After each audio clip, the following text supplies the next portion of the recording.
পশ্চিমবঙ্গ এবং কলকাতার আশেপাশের বহু জায়গায় দেখা যাচ্ছে যে বস্তি খালি হয়ে যাচ্ছে।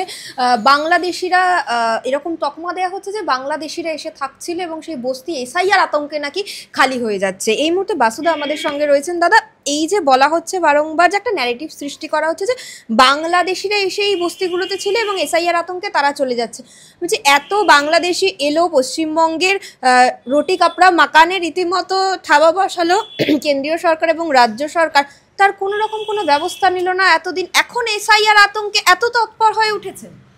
হ্যাঁ, মানে মজাটা হচ্ছে আমি একটি বিশেষ টিভি চ্যানেল দেখছিলাম, আরএসএস এর পয়সায় চলা একটি চ্যানেল। আরএসএস তো সরাসরি পয়সা দেয় না, নানান উপায়ে দেয়। সর্বভারতীয় স্তরে তারা কাজ করেন এবং প্রাদেশিক স্তরেও স্বাভাবিকভাবে।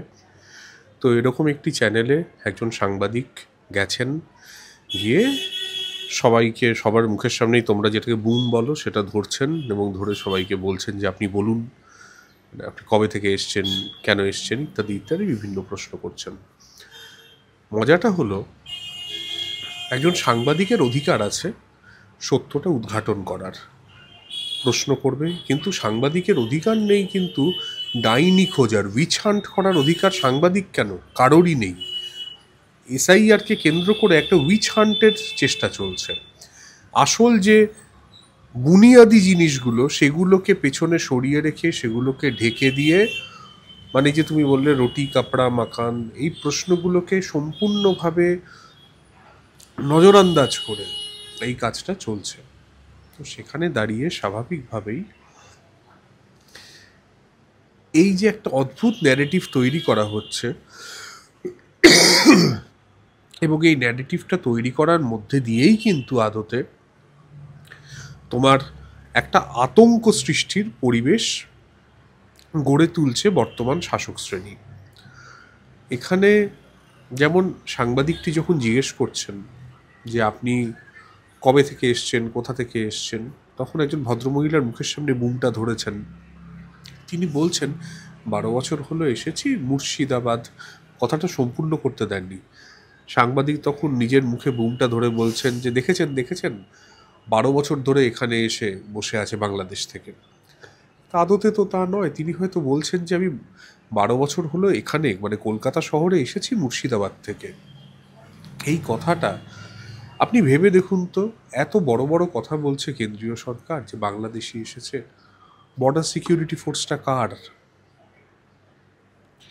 কেন্দ্রীয় সরকার, তার মানে বর্ডার সিকিউরিটি ফোর্সকে হয় ফাঁকি দিয়ে নয়তো ঘুষ দিয়ে। এর বাইরে তো আর কিছু হতে পারে না। যে এই এতগুলি বাংলাদেশি যে ঢুকে এলো ভারতবর্ষের মধ্যে, হয় সেখানে ঘুষ দিয়েছে নয়তো তাদেরকে কোনো না কোনো প্রকারে ফাঁকি দিয়েছে।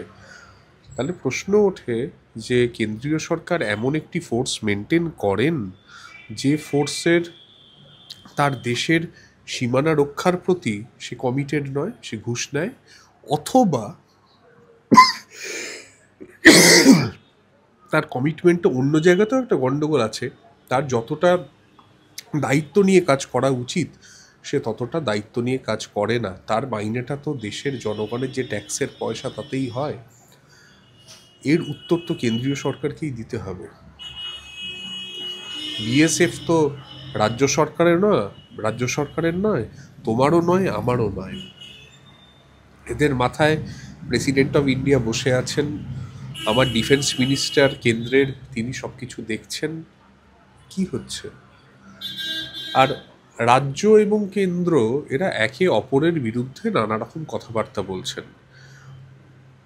রাজ্যের যা করণীয় ছিল রাজ্য সেই কাজগুলো করেননি, করার প্রয়োজনই তারা বোধ করেননি। মানে এত দুর্নীতি, এত অনিয়ম, মানে চাকরির সুযোগ নেই। গোটা রাজ্যটায় মানুষজন প্রায় মানে শুধুমাত্র ডোলের টাকা নির্ভর একটা রাজ্যে পরিণত হয়েছে।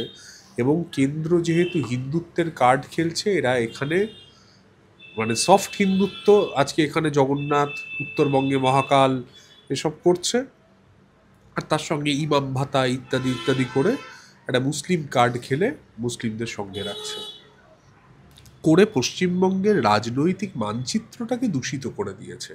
তাই জন্য বোধহয় মুখ্যমন্ত্রী সেদিনকে মহামিছিল থেকে বললো দরকার হলে আমি আপনাদের ঘটি বাটি বেচেও সাহায্য করব, মতুয়াদের আমি একজনেরও ভোট যেতে দেবো না। ওই সমস্ত কথাবার্তা তো সবাই বলছেন। প্রবলেমটা কোথায় জানেন তো? সেটা হচ্ছে যে মতুয়া মানুষজন এসেছেন এখানে, মানে খুব যে আইনিভাবে এসেছেন তা নয়, অনেকেই বেআইনিভাবে এসেছেন, কিন্তু এসেছেন কেন? একটা জিনিস বুঝতে হবে, সেটা হচ্ছে বাংলাদেশে একটা পর্যায়েতে, বর্তমানে তো বটেই, একটা মৌলবাদী মানে মুসলিম ফান্ডামেন্টালিস্ট শক্তি সেখানে শক্তিশালী হয়ে উঠেছে, এবং বাংলাদেশের মধ্যে যে একটা সেকুলার পরিবেশ ছিল সেটা নষ্ট হয়ে গেছে। সেখানে কিন্তু মুসলিমদের একটা অংশ কিন্তু সেখানে যথেষ্ট আক্রমণাত্মক হয়ে উঠছে হিন্দুদের প্রতি। সেই অবস্থায় স্বাভাবিকভাবেই সেখানকার হিন্দুরা তারা পালিয়ে আসছেন এদিকে। যেমন ভারতে এই একই পরিবেশ তৈরি করতে চাইছে বিজেপি এবং আরএসএস, সেই জায়গায় কিন্তু ভারতে এখনো করে উঠতে পারছে না কেন? কারণ এখানকার যে কনস্টিটিউশনটা সেটাকে এরা এখনো ভাঙতে পারেনি।